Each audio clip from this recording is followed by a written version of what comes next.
Graça e paz, que Deus abençoe cada um de vocês. Sou João Paulo Fonseca, estou aqui para mais um review, aquele review detalhado, minucioso, onde nós não só mostramos o material, mas também explicamos os pormenores. Teologia Histórica de Greg Allison, editora Vida Nova, uma introdução ao desenvolvimento da doutrina cristã. É interessante que é um livro, olha só, que não é fino, né? Um livro grosso. Eu vou deixar na descrição desse vídeo o link para você, né, se você gostar desse material, você está adquirindo. Particularmente, eu gostei muito. Na questão de explicar a parte histórica da teologia, na minha opinião, esse material aqui é o melhor, tá? Ele não vai trazer a história da igreja, vamos dizer assim, tá? Não é isso, não é o objetivo desse material. Ele vai abordar as matérias da teologia, tá? Porém, o desenvolvimento dessas matérias. Então, eu vou explicar para vocês como funciona esse material, um material publicado pela editora Vida Nova. Olha só, uma capa muito bonita. A gente tem aqui algumas informações do autor, inclusive uma recomendação do Wayne Grudem. Por quê? Porque esse material aqui dá para você trabalhar junto com a teologia sistemática do Grudem, aquela de capa azul. Infelizmente eu não tenho ela aqui ainda, mas em breve eu vou fazer um vídeo mostrando como usar os dois materiais juntos. Mas eu vou tentar explicar aqui de uma forma mais resumida para vocês. Então vamos conhecer esse material por dentro. Olha só, material de capa dura, eu já encapei, tá? Eu sempre faço isso com os meus materiais. A gente tem aqui uma folha de rosto. Mais uma folha de rosto, né? De toda Vida Nova, sempre publicando materiais de excelente qualidade. Ficha catalográfica. Esse material, a primeira edição dele aconteceu em 2017. A gente tem aqui uma dedicatória do autor, né? E aí nós entramos no sumário, tá? Não é um sumário tão completo, mas ele vai trazer todo o conteúdo desse material. A gente tem aqui algumas partes de introdução, tá? Inclusive a introdução à teologia histórica. Aí depois ele vai trabalhar. A primeira parte vai trazer a doutrina da palavra de Deus. Então, o cânon das Escrituras, a inspiração das Escrituras, a autoridade das Escrituras, a inerrância das Escrituras, a clareza das Escrituras, a suficiência e necessidade das Escrituras e a interpretação das Escrituras. Então, a primeira parte vai trazer 8 capítulos, com as suas respectivas páginas. A segunda parte vai trazer a doutrina de Deus. Mas, antes de eu entrar aqui na segunda parte, como ele vai abordar esses assuntos? Eu vou mostrar daqui a pouquinho. Ele vai abordar o desenvolvimento histórico da teologia, tá? Ou seja, o desenvolvimento histórico de cada capítulo desse. Então, o cânon das Escrituras. Como aconteceu? Então, ele vai lá, ele vai fazer uma regressão de 2000 anos até hoje, tá? Até os dias atuais. Ele vai bem na história, trazendo todo o desenvolvimento da parte teológica com relação ao cânon das Escrituras, com relação à palavra de Deus. A segunda parte vai trazer a doutrina de Deus, então a existência e cognoscibilidade de Deus, o caráter de Deus, Deus em 3 pessoas, a trindade, a criação, providência, anjos, satanás e demônios. Deixa eu ver, acho que eu pulei uma folha aqui, não, tá certo? Então essa é a segunda parte, tá? Depois é a terceira parte. Vai fazer da mesma forma, vai trazer a parte histórica. Então é isso que ele vai fazer, tá? Então a gente tem a terceira parte, a doutrina da humanidade, né? A criação e natureza da humanidade e o pecado. 2 capítulos aqui. A quarta parte, as doutrinas de Cristo e do Espírito Santo. Então ele vai fazer da mesma forma, a pessoa de Jesus Cristo, expiação, ressurreição e ascensão ao Espírito Santo. A quinta parte, a doutrina da aplicação da redenção. Então ele vai já entrar na história, na parte histórica do desenvolvimento da teologia. Então, aqui, na verdade, você não vai ter a história de teólogos, você vai ter a parte histórica da teologia sistemática, tá? É mais ou menos isso.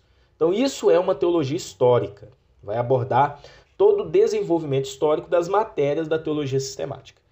Então, depois da parte da pessoa de Cristo e do Espírito Santo, as doutrinas de Cristo e do Espírito Santo, ele vem para a doutrina da aplicação e da redenção. Então, nós temos aqui eleição, reprovação, regeneração, conversão e chamado eficaz, justificação, santificação, perseverança dos santos.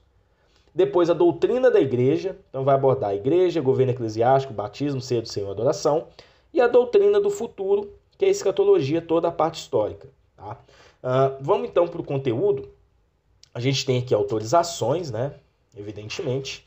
A apresentação desse material. Então, olha só, ele traz aqui alguns pontos interessantes, tá? Para a gente ter o consentimento aí, né? Inclusive, ele traz aqui de uma forma bem neutra, né? A apresentação do material, feita pelo Wayne Grudem. Temos aqui um prefácio. Como eu disse, esse material ele foi feito para ser usado junto com a teologia do Grudem. Daqui a pouco eu vou mostrar um índice interessante que tem aqui, que traz essa temática. Tá? Então, a apresentação aqui com alguns pontos também, inclusive algumas notas abaixo, explicando aqui essa apresentação. É um prefácio feito aí pelo autor. Agradecimentos. E aí, a gente tem aqui um guia, né, que vai te ajudar a ler as duas obras mutuamente, tá? Ou seja, ao mesmo tempo, para ter um máximo de benefício. Por quê? Esse material vai trazer o desenvolvimento histórico das matérias da teologia. A teologia do Grudem, aquela de capa azul, infelizmente eu não tenho ainda, mas em breve eu vou fazer um vídeo mostrando como utilizar os dois materiais, que em breve eu vou estar recebendo esse material aqui. Você trabalha os dois juntos, porque aqui traz o desenvolvimento histórico das matérias da teologia e a do Grudem traz a teologia sistemática. Então, aqui a gente tem, por exemplo, Teologia Sistemática de Grudem, capítulos. Capítulo 1. Teologia Histórica de Ellison, capítulo 1. Tá vendo? O capítulo 2 da Teologia de Grudem é abordado no capítulo 3 da Teologia Histórica de Ellison, na parte histórica. O capítulo 3 da Teologia do Grudem, ele é abordado no capítulo 2, tá vendo? Da Teologia Histórica de Ellison. Então, você consegue andar com as duas junto. Enquanto lá na Teologia do Grudem, você vai ter a parte sistemática no pensamento do Grudem, que nós já apresentamos aqui a teologia sistemática ao alcance de todos, que é uma teologia concisa dele. E aqui a parte histórica, o desenvolvimento, inclusive citando o pensamento aí, né, pela qual o Grudem segue. Então, as duas obras se completam realmente, tá bom? Em breve eu vou ter a teologia do Grudem de capa azul e vou estar mostrando isso para vocês. Então aqui ele mostra esse índice de uma forma bem interessante aqui para você estar usando os dois materiais. Redução e referências bibliográficas. Introdução à teologia histórica. Então aqui já é o capítulo 1, tá? Ele vai trazer uma explicação do que é a teologia histórica, né? Então, a teologia histórica é o estudo da interpretação das escrituras e da formulação das doutrinas realizadas pela igreja nos tempos passados. Esse foco na sabedoria acumulada ao longo dos séculos traz um benefício enorme para os cristãos e igrejas que hoje procuram viver para Jesus Cristo em fidelidade e obediência. Então, aqui ele já traz uma explicação e entra de uma forma mais aprofundada. É que a teologia histórica do Ellison Greg vai fazer. Olha só, essa parte com uma letra um pouco maior, inclusive uma letra bem confortável, né? Deixa eu colocar a tampinha de caneta aqui. Opa, ela não quer ficar, não. Agora sim. Então é uma letra confortável para leitura. Essa parte de cima, aqui é a teologia histórica, propriamente dita. E nessa parte de baixo, abaixo aqui da linha, né? A gente tem notas explicativas, usando comentários de outros autores, controvérsias, pontos polêmicos. Ele vai comentar aqui nessa parte de baixo, tá bom? Então essa parte aqui é mais a introdução mesmo. Então, a partir daqui, a primeira parte, nós vamos ter a doutrina da palavra de Deus, é a bibliologia. Então, como é que ele vai fazer? Traz aqui uma declaração. Ele traz primeiro o título, tá? Todos os capítulos ele vai trabalhar assim. Abaixo do título, ele traz uma pergunta concernente ao capítulo abordado. Como a igreja definiu o que pertence à Bíblia e o que não pertence?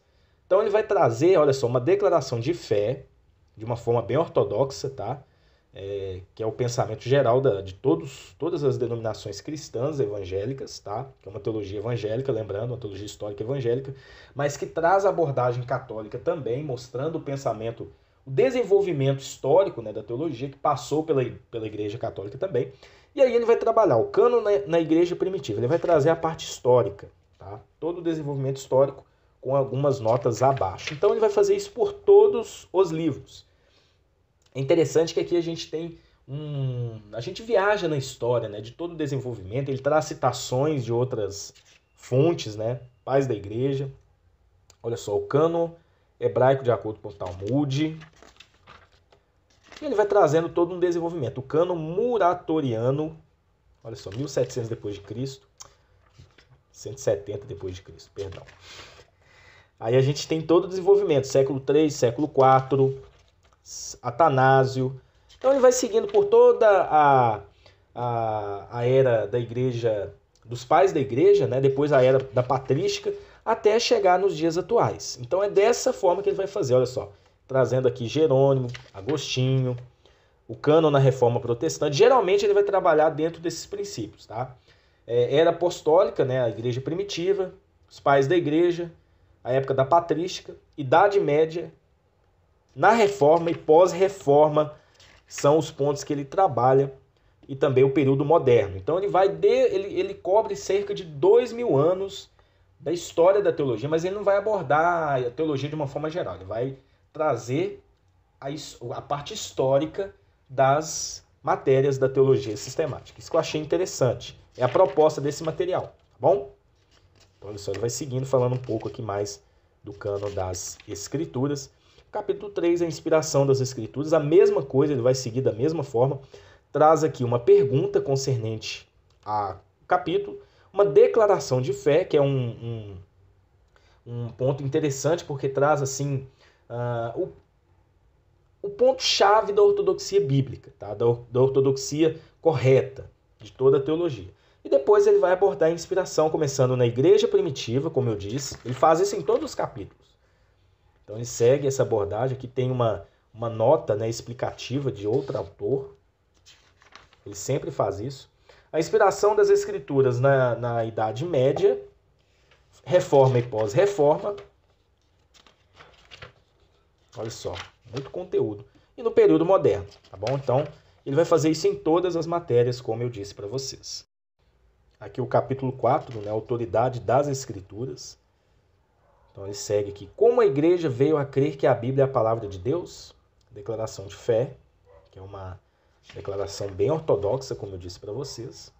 Começando com a igreja primitiva, ele vai percorrer por todos os séculos aqui.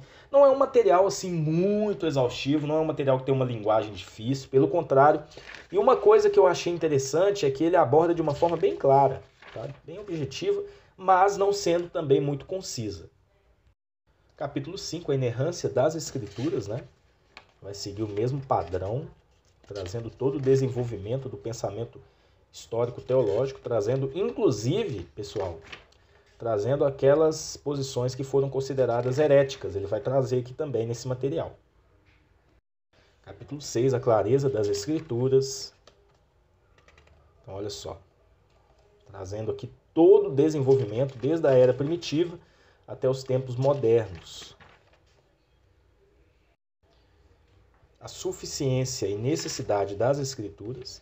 Como a igreja veio a crer que a Bíblia é suficiente para que o povo saiba o que Deus quer que ele creia e faça? Como a igreja veio a crer que sem a Bíblia ela não conseguiria crer nem obedecer a Deus como ele pretendia?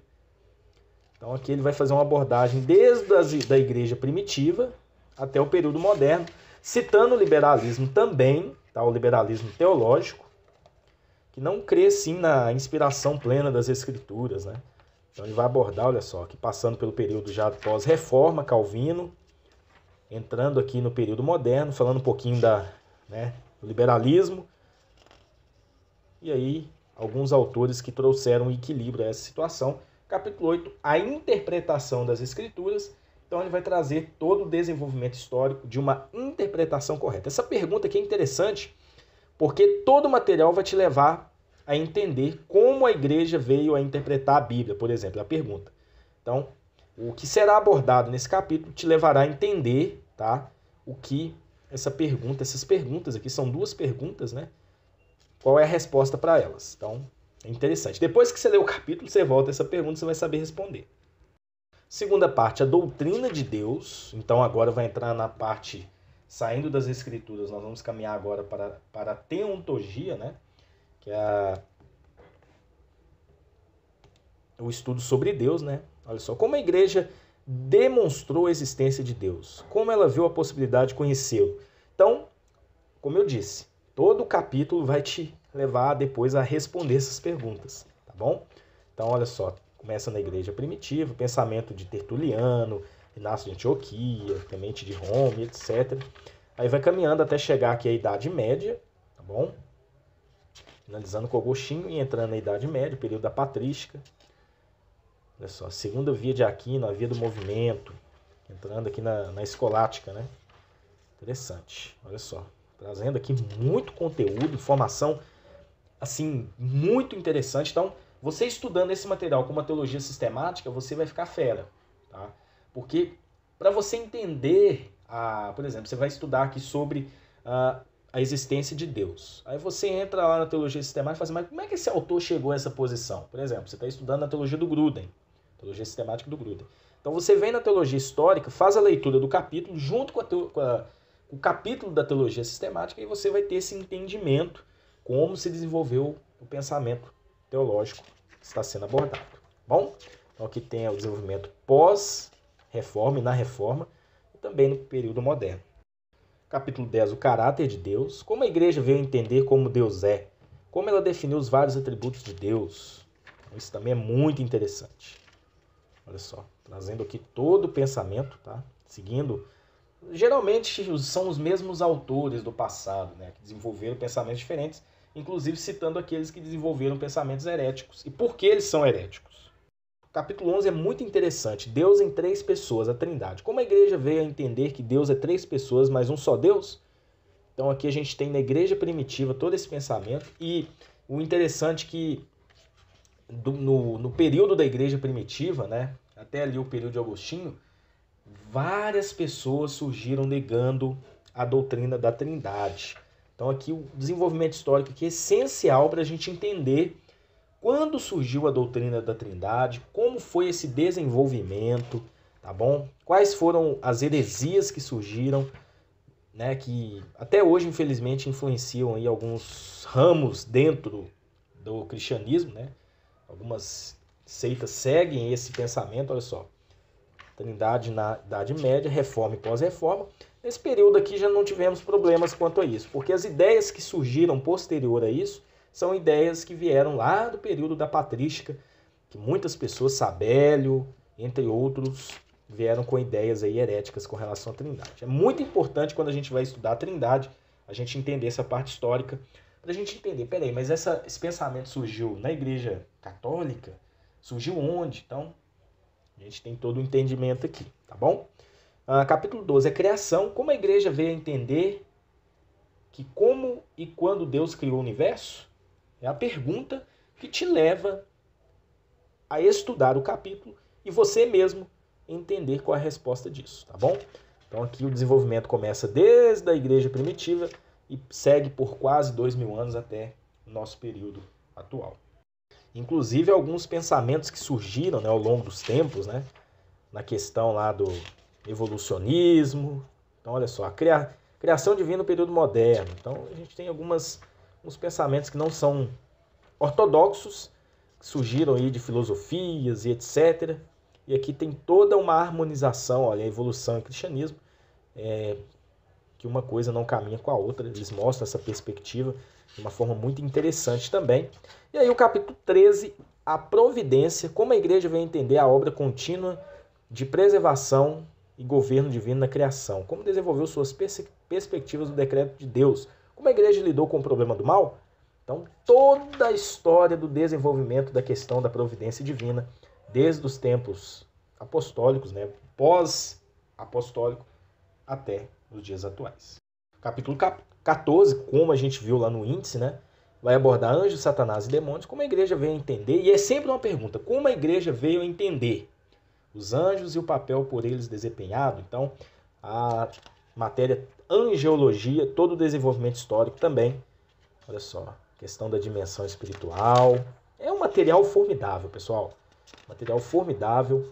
Acho que todo mundo que estuda, que tem teologia sistemática, né? Hoje em dia muita gente compra teologia sistemática, enche a casa de... Eu mesmo tenho várias aqui, mas é essencial você ter esse material. para te ajudar a entender o desenvolvimento histórico da teologia que você segue. Então a gente chegou agora na terceira parte. Nós vamos agora para a doutrina da humanidade, antropologia, né? Então começa com a criação e a natureza da humanidade, tá? Seguindo aqui o desenvolvimento histórico dessa matéria, como eu disse para vocês, até no capítulo 16, que já vai tratar do pecado, tá bom? Então olha só, sempre vem com aquela pergunta, como a igreja veio a entender o pecado e sua origem, como desenvolveu as várias perspectivas sobre o que de fato herdamos de Adão. Declaração de fé, que é uma linha ortodoxa, vai trazer um resumo daquilo que ele vai trabalhar, e aí as visões acerca do pecado na igreja primitiva, inclusive aquela controvérsia, né, de Pelágio e Agostinho, deu surgimento ao pelagianismo, vocês vão encontrar aqui nessa parte também, tá bom? É bem abordada essa parte, olha só. Depois a visão reforma e pós-reforma, Martim Lutero, Calvino e os posteriores a ele, até finalizar o capítulo com o período moderno, inclusive citando a teologia da libertação. Então faz assim, traz uma amplitude assim com relação à história da teologia. A terceira parte é um pouquinho mais curta. A quarta parte já vai tratar das doutrinas de Cristo e do Espírito Santo, tá bom? É uma matéria interessante, vai falar sobre a pessoa de Jesus Cristo, né? A cristologia, todo o desenvolvimento histórico do estudo sobre a pessoa de Jesus Cristo, os seus atributos, assim como foi feito lá na parte, né, da doutrina de Deus, né? Então aqui nós vamos estudar sobre Jesus Cristo, as controvérsias que surgiram, né, ao longo dos anos, né, principalmente no período da igreja primitiva, pessoas negando a humanidade, a divindade de Cristo. Então tem toda uma abordagem aqui sobre isso, todo o desenvolvimento sobre a natureza de Cristo, vocês vão encontrar aqui, tá bom? Inclusive no período da Reforma. Então é interessantíssima essa parte também. Depois a gente vai trabalhar a questão da expiação. Como a igreja veio a compreender a natureza e os benefícios da expiação, muita gente deve estar perguntando, esse material é calvinista, esse material é arminiano? Ele vai trabalhar todas as linhas, é o desenvolvimento da teologia. Uma coisa que me chamou a atenção, que o autor ele é muito imparcial. Ele vai trazer a abordagem histórica de uma forma bem honesta, tá bom? Então ele não vai aqui mostrar só o calvinismo, por exemplo, na parte de soteriologia. Ele vai abordar todos os pensamentos teológicos, até mesmo aqueles que foram considerados heresias, como por exemplo o pelagianismo e o semi-pelagianismo, aqui o desenvolvimento da expiação, inclusive a questão da amplitude da expiação, né? Se ela é limitada ou se é ilimitada. A gente tem esse desenvolvimento aqui nessa parte também, evidentemente que mostrando todas as linhas de pensamento e teólogos que seguraram e sustentaram essa parte também. Ressurreição e ascensão, que é o capítulo 19, parte da ressurreição, ascensão de Cristo. Também a gente teve algumas controvérsias, mas é um capítulo um pouco mais curto, né? Na parte do período moderno aqui também a gente vai ter algumas abordagens, até com bastante conteúdo, né? Os pensamentos ortodoxos com relação a isso, os liberais, né? Também surgiram com alguns pensamentos. E o capítulo 20 vai trabalhar a questão do Espírito Santo. Inclusive, é um capítulo importante porque a teologia do Grudem é continuista. E esse material ele vai trabalhar junto com a teologia do Grudem, como eu disse para vocês. Então ele vai trazer o desenvolvimento da questão do Espírito Santo também. Olha só, o período da patrística, o período da Idade Média, tá bom?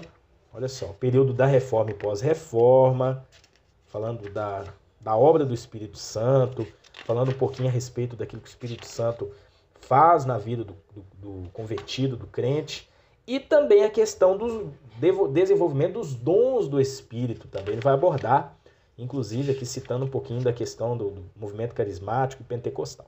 Quinta parte, doutrina da aplicação da redenção, é a soteriologia. Olha só, capítulo 21, eu já fiz algumas marcações aqui nessa parte, tá bom? Então, ele vai trazer como se desenvolver as diferentes perspectivas da igreja sobre a predestinação divina no que diz respeito à eleição e reprovação. Ele vai trabalhar todo o desenvolvimento histórico, olha só, fiz algumas marcações, tá bom? Então, é interessante porque ele é bem imparcial, ele vai trazer história. todo o desenvolvimento histórico da eleição e reprovação, né, a questão do fatalismo na doutrina agostiniana. Ele vai trazer também o desenvolvimento do semi-pelagianismo e do pelagianismo. Vai trazer a questão da visão da reforma de Martim Lutero, né, depois Calvino, depois os que seguiram ele. Quando passa na parte de Jacó Armínio, depois aí a gente chega também em John Wesley. Ele vai citar muito John Wesley aqui, tá? Essa parte. Olha só. John Wesley no período moderno, né? Então, ele vai trabalhar dessa forma. Depois, regeneração, conversão e chamada eficaz. Então, ele vai trazendo desenvolvimento, né? Calvino, ele fez isso, isso e isso. Aí depois Armínio veio com um pensamento que mudou um pouquinho aquilo que Calvino pensava em alguma coisa. Então é assim que ele vai fazer. Ele não vai defender bandeira, tá, de teologia. Aqui, no caso, ele está sendo imparcial. Ele está mostrando desenvolvimento histórico. Então a gente tem regeneração. Tem várias marcações aqui que eu fiz. Eu não vou ler tudo, senão o vídeo vai ficar grande. Eu não vou nem parar para ler. Vou mostrar de uma forma geral para vocês. Tá bom? Então uma parte muito interessante também. Justificação, a justa condição legal diante de Deus. Como a igreja vem entender como e quando as pessoas adquirem a justa condição legal de Deus? Declaração de fé. E aí ele vai trabalhar da mesma forma, tá?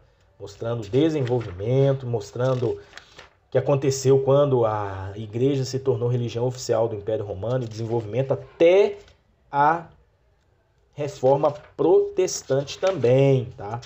Olha só, a questão das indulgências, a justificação, né? As pessoas compravam terreno no céu, uma coisa terrível. E aí na reforma protestante, Martim Lutero lutou tanto contra isso, né? Que a justificação aí pela fé. Então ele vai trazer todo o desenvolvimento histórico disso, tá bom? Até chegar ao período moderno aí. Olha só, estando aqui outros teólogos e outros que desenvolveram esse pensamento até os dias de hoje, tá bom? Depois a gente tem desenvolvimento da santificação, começando aí da mesma forma do período da igreja primitiva, passando aí pela Idade Média, chegando no período da Reforma Protestante. E o interessante é que aí nós temos também um desenvolvimento no período moderno, onde John Wesley ele desenvolveu aí também a questão da perfeição cristã, que vai entrar aqui nesse meio aqui. Olha só. John Wesley discordava do consenso histórico geral, segundo a qual a santificação jamais é completada nessa vida. Wesley defendeu a causa da perfeição cristã e buscou explicar com cuidado o que significa, esclarecendo a posição de seus detratores e encorajando os cristãos a buscarem tal perfeição. Então, é interessante, ele vai trazer toda essa visão de uma forma bem imparcial. E aí depois entramos no capítulo 25, a perseverança dos santos, né, a permanência na fé, todo o desenvolvimento, né, tudo que foi acontecendo desde o período da igreja primitiva, Idade Média, né, a gente tem aqui também, chegando no período reforma e pós-reforma, que teve muitas controvérsias, inclusive a dúvida, né, se Armínio defendia isso ou não, tá? Então, olha só, ele traz aqui que Armínio frisou que é preciso ter cautela. Por isso que existem muitos arminianos de 4 pontos, né, que creem que de fato é impossível perder a salvação. Aí o John Wesley já disse que era possível sim, tá? Então, ele vai trabalhar bem essa parte histórica, chegando aqui no desenvolvimento moderno. Sexta parte, a doutrina da igreja. Então ele vai trabalhar a igreja, capítulo 26, naturezas, marcas e propósitos. Como a igreja desenvolveu seu conceito que constitui a uma igreja. Como ela veio reconhecer as marcas de uma igreja verdadeira. Como se desenvolveu a ideia do propósito da igreja. Então ele vai trabalhar dessa forma, tá? Ele vai trabalhar todo o propósito da igreja, a missão da igreja, trazendo a eclesiologia na igreja primitiva até chegar aos tempos modernos, da forma bem interessante, trazendo nos detalhes como funcionavam os cultos, como funcionava a ordem de culto e etc. O capítulo 27 vai abordar a questão do governo eclesiástico. Como a igreja desenvolveu suas várias concepções de estrutura de governo, né? Como fez distinção entre os diversos ofícios eclesiásticos. Então a gente tem todo o desenvolvimento, né? Aquelas igrejas que seguem a questão dos presbitérios, a questão episcopal, a questão congregacional. Então aqui a gente tem todo o desenvolvimento histórico disso, tá bom? Questão de pastor, bispo, obreiro, diácono, etc. Desde o tempo da igreja primitiva até os dias atuais. O capítulo 28 é muito interessante, né? Como a igreja desenvolveu os vários conceitos do significado e da prática do batismo. é um assunto muito bom também, quando a gente está estudando o batismo. Por exemplo, o Gruden, ele defende a posição lá do batismo por imersão, um exemplo. Tá? Vamos ver um teólogo aqui. O Luiz Berkoff defende o batismo por aspersão. Então, como desenvolveu esses pensamentos teológicos? Né? O presbiteriano batiza por aspersão, o batista batiza por imersão. Então, aqui você vai aprender como desenvolveu esses pensamentos aí com relação aos tipos de batismo, se o batismo salva, se o batismo faz parte da regeneração, se é apenas um memorial, como é que fala? Não é um memorial. É apenas um ato público para poder mostrar ali que você, né, já é um salvo e etc. Então vai abordar tudo nesse capítulo. Em seguida, o 29 vai trazer a ceia do Senhor, tá? Então a mesma coisa, como a igreja desenvolveu os diversos conceitos do significado da celebração da ceia do Senhor. Os luteranos, eles creem lá na transubstanciação, né? Então, que você vai aprender como desenvolveu isso, tá bom? Então é importante você estudar a parte histórica, para você entender como desenvolveu aquele pensamento teológico que você segue. Capítulo 30, questão da adoração, que eu acho assim, interessante também. Adoração na igreja primitiva até os tempos modernos, como a igreja desenvolveu o seu conceito e prática de adoração. Meros cultos, como acontecia ali a liturgia, então aqui você vai aprender também. E a última parte é a doutrina do futuro, escatologia. Então vai trabalhar a volta de Cristo e o milênio, o desenvolvimento histórico de todas as correntes históricas, teológicas que nós temos aí do milênio, né? O desenvolvimento do pré-milenismo, pós-milenismo, amilenismo, pré-milenismo histórico, dispensacionalismo. Então, essa parte eu fiz a leitura e me ajudou muito a entender também essa questão da escatologia, tá bom? Então, recomendo demais para vocês estudarem essa parte, vocês que gostam aí de estudar a escatologia, porque aqui, olha só, traz aqui a questão, o desenvolvimento, né, no período moderno, né, citando aqui John Nelson Darby, com a questão do dispensacionalismo, né? Então é interessantíssimo, tá? É um capítulo muito bom para você entender como surgiram as correntes escatológicas que nós temos hoje, inclusive a que você segue. Aqui tem o capítulo 32, juízo final e castigo eterno, tá? A gente teve algumas controvérsias aí, né? Algumas heresias surgiram ao longo do tempo, então é abordado tudo isso aqui, tá bom? Olha só, muito conteúdo para abordar, chegando aqui no período moderno. Alguns pensamentos aí que nós temos sobre isso.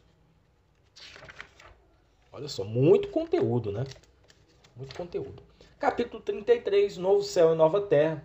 Todo o desenvolvimento sobre como será a Terra depois do fim deste mundo, né? Então aqui vai trazer também o significado disso dentro de uma parte histórica. Aqui nós chegamos ao final, olha só, 873 páginas. Depois a gente tem um glossário dos principais líderes eclesiásticos, escritos e movimentos. Então vai trazer aqui uma pequena biografia de vários, olha só, por exemplo, Jacó Armínio e o arminianismo, Anselmo de Cantuária, Atanásio, Barnabé, Emil Brunner. Então vai trazer aqui uma pequena bibliografia, olha só, Confissão de Augsburgo, de algumas coisas que foram abordadas ao longo dessa teologia. No final tem um dos recursos mais importantes, na minha opinião, em todas as teologias sistemáticas. Na minha opinião, todas deveriam ter isso. Por exemplo, esse índice remissivo, ele vai te levar a você estudar aquilo que você quer saber. Por exemplo, você está lá estudando alguma matéria de teologia e você quer ler alguma coisa a respeito, vamos ver aqui, da Confissão de Fé de Westminster, por exemplo. Aí aqui nós temos Confissão de Fé de Westminster, página 800. Eu quero ler sobre, vou citar alguém aqui qualquer. Alguma coisa que fala aqui de Billy Graham. Então olha só, aqui a gente está na letra B e a gente vai ter aqui Billy Graham. Na página 380 fala sobre ele.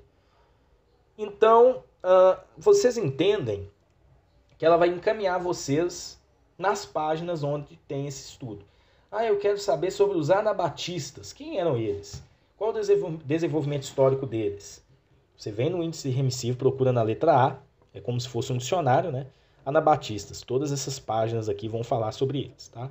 Então, é um item, na minha opinião, um recurso interessantíssimo, tá? Olha só, tem bastante nomes aqui, vai da letra A até a letra Z. E aí nós encerramos o conteúdo da Teologia Histórica, uma introdução ao desenvolvimento da doutrina cristã, de Greg Ellison, editora Vida Nova. E como nós vimos aqui, é um material essencial para você que estuda teologia sistemática e quer conhecer o desenvolvimento da teologia sistemática dentro da história ao longo de 2000 anos.